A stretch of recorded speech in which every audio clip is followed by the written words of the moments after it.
अहमदाबाद मार्गावर साखरपुड्यासाठी निघालेल्या वराडाच्या ट्रकचा भीषण अपघात झालाय। वराडाने भरलेला आयशर ट्रक आणि कंटेनरचा हा भीषण अपघात झाला। अपघातात आयशर ट्रक आणि कंटेनर जागेवरच पलटी झालाय। ट्रकमध्ये 100 पेक्षा अधिक वराडी असल्याची माहिती मिळते। आतापर्यंत 4 ते 5 जणांचा अपघातात चिरडून मृत्यू झालाय। 20 ते 25 जणांपेक्षा अधिक लोक गंभीर जखमी झाले। जखमींना उपचारासाठी कासा उपजिल्हा रुग्णालयात दाखल करण्यात आले।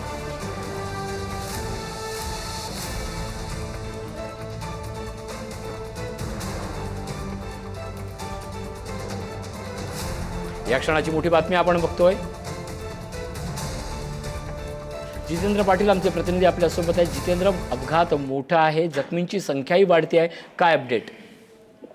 नक्कीच मुंबई अहमदाबाद महामार्गावरील धानिवरी येथील हा भीषण अपघात आहे। एकंदरीत बघितलं तर काही अंतरावरच साखरपुडा होता आणि साखरपुड्यासाठी मोठ्या प्रमाणात वराड्यांचा ट्रक जो आहे तो या ठिकाणी एंटर करणार होता। मात्र एंट्रीच्या ठिकाणीच भरधाव एका कंटेनरनी या वराड्यांच्या ट्रकला मोठी धडक दिली आणि या धडकेमध्ये दोन्ही ट्रक जे ते जागेवरच पलटी झालेले आहेत आणि या अपघातानंतर साधारणतः 5 ते 6 जणांचा मृत्यू झाल्याची माहिती जी आहे समोर आलेली आहे।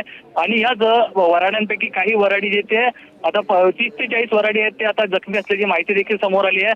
आता यांच्या उपचारासाठी यांना कासा उपजिल्हा रुग्णालयात जे ते दाखल करण्यात आलेलं आहे। एकंदरीत बघितलं तर हा मोठा अपघात जो आहे तो मानला जातोय आणि साखरपुड्याच्या मंडपापासून काही अंतरावरच हा अपघात झाल्यामुळे ह्या संपूर्ण परिसरात जी ती हळहळ व्यक्त केली जात आहे। नक्कीच, धन्यवाद तुर्तास या सगळ्या अपडेटबद्दल। मुंबई अहमदाबाद महामार्गावर भीषण अपघात झाला।